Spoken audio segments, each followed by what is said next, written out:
Okay. Pagipatay na po. Nakakatawa po ba?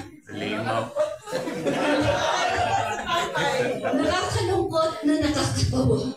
Amen po ba? Yun ang katotohanan eh. Kamalisan ng tatay. Kaya nga po ang calling sa iglesyang ito, itaguyod natin ang tunay na karakter ng isang tatay. Amen? Basahin ko po itong aking ginawa.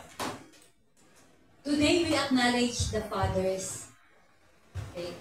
I want to speak to your hearts, not just a woman, not just a wife and a daughter, but someone who honors father. I really honor my dad. I miss him so much. I love him from heaven. Heaven and back, sabi niya. Men who are called, chosen, and empowered by God to lead their families in love, in faith, and in truth. Being a father is not just a biological role. It's a sacred calling.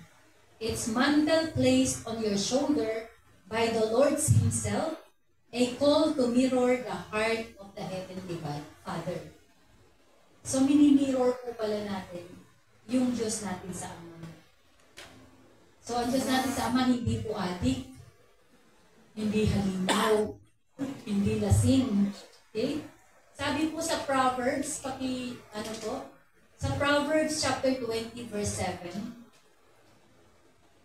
sabi po, the righteous who walks in his integrity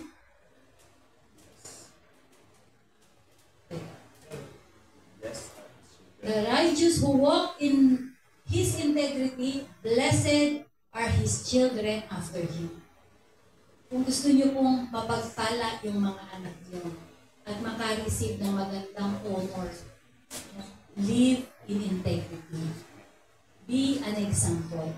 Okay? Our children are not just watching what we say, we are watching how we walk. They see how we love their mother. They see how they pray. They see how they serve. They see how they forgive. And how they respond when things go wrong. Nakabantay po ang mga bata. Kaya ang mali na ginagawa ng matanda ay nagiging tama sa mata ng bata. And through that walk, we either point them toward Christ or away from Him. So nasa atin po yun kung gusto natin malapit sa Diyos ang ating mga anak or malayo. I know fatherhood isn't easy, hindi madali. You carry burdens silently, you fight battles no one sees. You sometimes wonder if you are doing enough. But let me remind you, you do not walk alone. You have the Heavenly Father who never leaves you never forsakes you, and never asks you to be strong without first offering you His strength. Kaya wag po niyo sasabihin hindi kayo malakas. Kasi God the Father offers you His strength. And God the Father gives you the best title in the whole wide world. No? Father. Siya lang po ang dapat tawagin Father, but ibinigay niya ito sa inyong mga kalalakihan. Amen. At sabi din po sa 1 Corinthians chapter 13, verse 16, verse 13. Paki-flash po. Okay, ang sabi dito, 1 Corinthians 16:13. We watch, stand firm in faith, act like men, be strong. Marami po kasi minsan, men pero parang nanay. Act like men, be strong. Kasi nakatingin ang mga anak natin. Act like men. And that strength is not based on your educational background, your position, your title, or your bank account balance. It comes from Jesus. It comes from spending time in His Word. It comes from getting down on your knees in prayer and standing up in faith even when you feel weak. Fathers, this word is desperate for men of God. Ang mundong ito ay desperado na magkaroon ng men of God. Polluted na. Kita po natin kabi-kabila kung anong klaseng mga tatay meron. At napanood na nga po natin, nakakahiya. Pinagtatawanan natin pero nakakahiya. Ito po ang panawagan ng namin sa inyo bilang tatay sa iglesia. Okay? Men who don't just preach the gospel, but live it. Men whose love is patient, whose leadership is humble, and whose lives reflect the grace of Jesus Christ. So today, my dear brothers, I encourage you, be present. Present with your children. Give time to your children. Be prayerful. Pray for your children.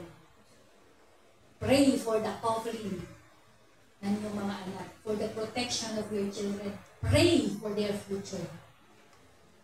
Amen? Be bold. Hug your children often. Dalasan nyo. Kung hindi kayo showy, pakita nyo. Sa mga tatay, kung sino mga anak dito, bilang mga anak, may mga tatay pa tayo. Kita natin din sa mga tatay natin. Okay? Hug your children often, speak life into their hearts. Dapat po na yung salita natin, nagbibigay buhay sa mga anak natin. Huwag nating tawaging tanga, bobo, walang kwenta. Dapat po nagbibigay buhay ang ibibigay nating salita sa ating mga anak. Okay? Apologize when you fall short. Show them what means to follow Jesus, even it is hard. Mahirap po, di ba? Daming challenge. Because one day, your children will talk about the kind of man you were. And more than your career, your hobbies, your accomplishment, what will matter most in the legacy of faith and love you leave behind. Hindi po sasabihin ng mga anak niyo, ang tatay ko, engineer. Ang tatay ko, ganito, ganyan. Kung hindi, ang tatay ko ay punong-puno ng pagmamahal. Ang tatay ko, pinagmamalaki ko.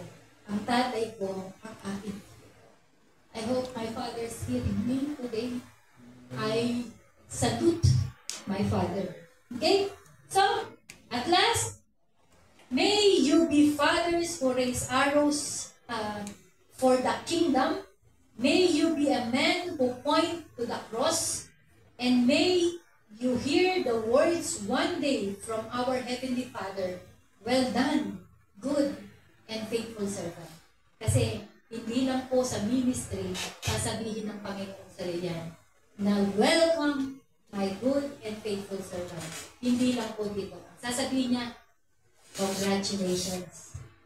Naging faithful ka, maging sa pinagkatiwala kong mga anak sa iyo. So, yun lamang po, maaari po bang tumayo ang ating mga tatay? Lagi meron ka bang speech dyan? Teka lang muna. Wala po dito may anak na, di po kasi namin kayo mga ka-FB friends, at saka talaga pong ang hihirap namang kontakin na yung mga anak, hindi naman namin po mga kaibigan. No? Hindi po kami nakapag-prepare. But then, I know, merong mga pabuting sasabihin ng mga anak. Kung wala pa, you are aspiring to be parents, remember po yung message today.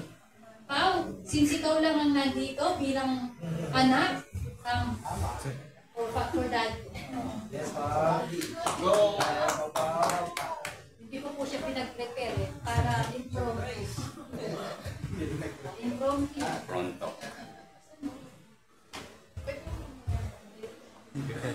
Tumawat pa eh. Happy Father's Day po sa lahat ng dads.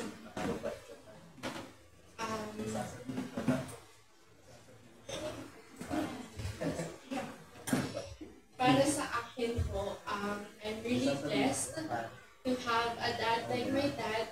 Like ko po itong sinasabi, pagka Father's Day po, tapos manghihingi po ng mga messages sa amin, or pagka mag-chat po kami, I'm so blessed, and I thank God every day that He gave me a dad like my dad, kasi my dad is the epitome of dads. He's present, he's loving, he's understanding, he's very supportive, and he's my best friend talaga. And my dad, he mirrors like the father. Kasi when I feel alone, when I feel like I don't have friends, I feel like everyone is against me, it's okay. Because at the end of the day, I have a very strong support system, and that's my parents, especially that's my dad. And when I was in the Philippines po, syempre, it's very hard adjusting, very hard to be in Manila by myself. And wala po yung parents ko, wala yung family ko. Pero I never felt that I was alone because my dad always one call away.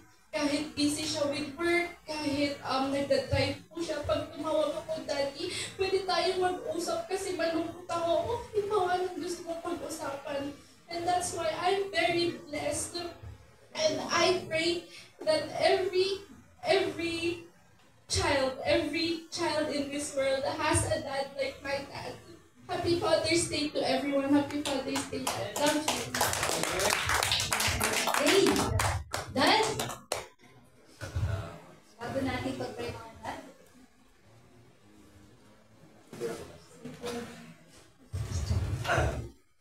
Sige po, at yung iba po siyempre naghahanap po, wala pang baby, but definitely we have one in common.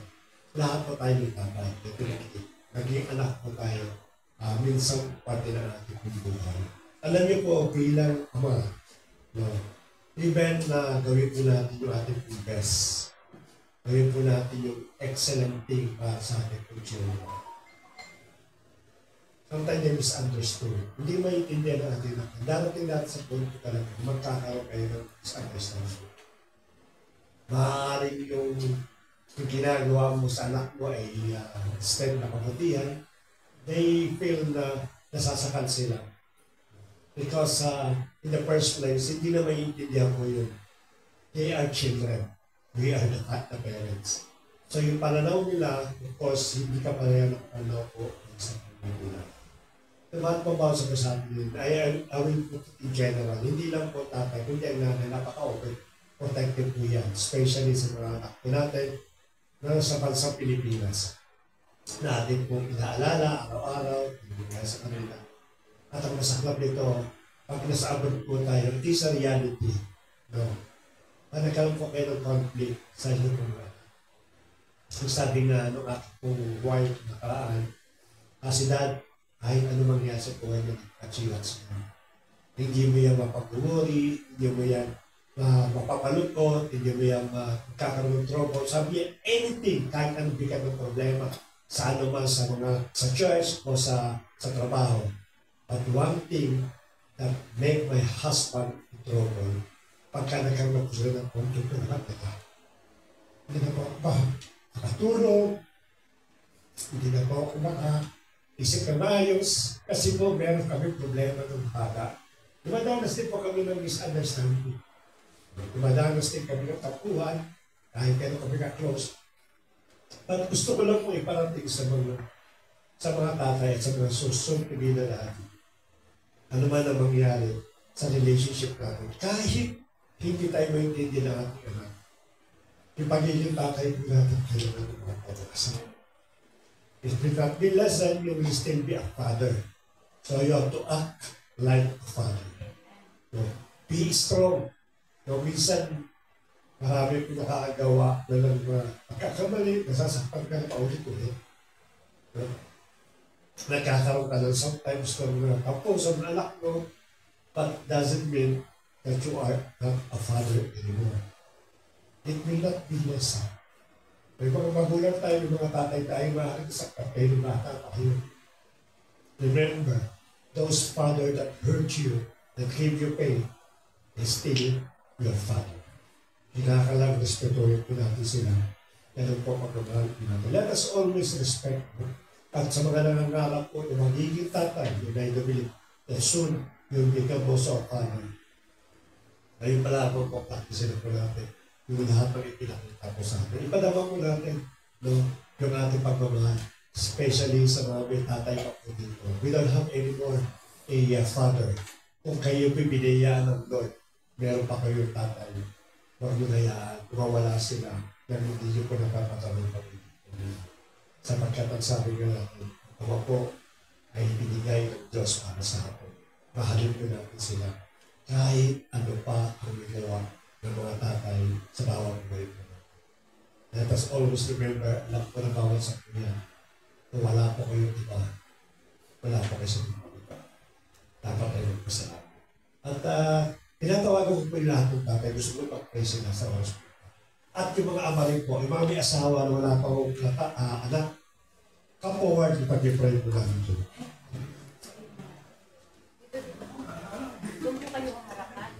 Yung mga may asawa po na wala pang anak, come forward and we will pray for you. Mayroon kaming maliit na token. Mamaya na siguro. After the Para prayer. kasama sa prayer. Hindi, patas. After prayer. O ha? Kaso kulang pa. Yan. Let us pray. Lord, nanito Panginoon, yung mga dakilang ama na naglilingkod sa iyo. Even yung mga future father, I pray na naman yung desire ng kanilang puso para ka. And ihanda mo yung kanilang puso. It's a big, big responsibility to become a father. It is also difficult to become a perfect father. Ang sabi mo, Panginoon, there is no such perfect except you. Nagkakamali kami. O maaaring nagkamali kami sa amin po mga anak. Nasaktan po namin sila. O yung mga vice versa po, yung anak po namin na nakaparakit sa bawat isa po sa amin. Maaaring nag-iwan po ito ng surga na mahirap namin umilin Panginoon na ngayon, Father, kaya tayo nila po ng bawat puso. We wanted to praise them, Lord. We wanted, Panginoon, to give 100% of our love and care. But because of those pain, because of those hurt na naramdaman namin before, or even yung mga tatay ko namin, maaaring hindi po namin perfecto sa bawat isa po sa amin. Lord, na malapit kami sa oras na ito. Lahat po kami na narito, O Lord, minsan po naging anak, nagkaroon po ng tatay. Hilihingi po namin ng patawad, pero may mga nagdamit. Maaaring na ipawon sa bawat puso namin. Yung sakit mo, Lord, na maramdaman Panginoon ng umahan mo sa buhay, kung siya nakapanakit po sa iyo. Lord, hindi ko tama, yung ganito po tama. And this is the reason why, yung lahat po na nasa harap na yung pong ama at magiging ama, na malapit po kami sa Panginoon. Sapagkat ngayon po, araw na ito, pasigit po namin na bigyan at kahulugan at kahalagahan yung pagiging ama at pagiging anak po. No? Kaya naman sa oras ng Panginoon, patawarin mo po kami. Tuloy pa rin ka ng maramdaman, Panginoon, na sa mga darating pong araw, magkaroon kami ng kalakasan, lagi po kausapin ang mga anak. Nagpatama po namin yung tunay ng piling ng ama para po sa amin po mga anak. Kaya naman, Panginoon, yung mga magulang po namin, yung mga tatay po namin. May patama naman ang Panginoon, yung mga pagkukulang namin nung kami pinasakaroon. Wala kami kung sila pinagkakasakit, wala kami Panginoon sila pinanulok po. Pag maaaring ibang ama po namin yung nagkakaroon ng puwan ng channel attitude o Lord, na kinakalangan po ng presence po namin. Lord, huwag niyo panatiliin, mga ipon, Panginoon, yung mga pagkukulang na yung kuspanalidad, naruan mo kami kung paano po ang magmahal ng tunay. Salamat po, Lord, at naniniwala po kami, Panginoon, to continually bless all this Father, Patay God, na iglesia, Lord. At naniniwala din kami, Panginoon, na you will give them, Father God, the children that they desire in the mighty name of the Lord Jesus Christ. Katulad po ng panalangin po ni Hannah, na kung saan mo, Lord, ay binigyan mo ng isang pong mabuti, mahusay, at righteous na anak, yung asawa po, yan Hannah. Salamat po, Lord, at ininiwala ang Panginoon ng bawat anak po namin, patuloy pa namin ilalapit sa iyo, ay pagkakatiwala, sapagkat gusto po namin sila mabuhay, kung paano namin nabuhay at paano naranasan na meron po relationship para sa iyo. Continually bless this Father, Lord. As I raise my hand, I release all the blessings that the Father they need, yung fatherhood character, yung good father na may character, at kanyang Panginoon, yung magiging future anak po, ng bawat may asawa, na magiging tatay po, ngayon pa lamang piyata mo yung kanilang po sarili, at ngayon pa lamang maintindihan po nila yung meaning po ng Ama according sa itong masalita. Salamat to Lord. To you, we bring back the glory, the praise, and adoration. In Jesus' name, amen. Amen. Belated Father's Day po sa atin.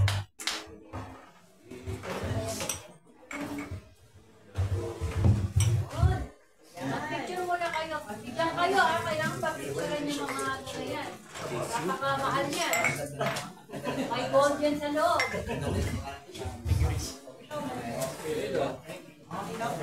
Huwag si Pastor. Kuya, ay hindi na talaga.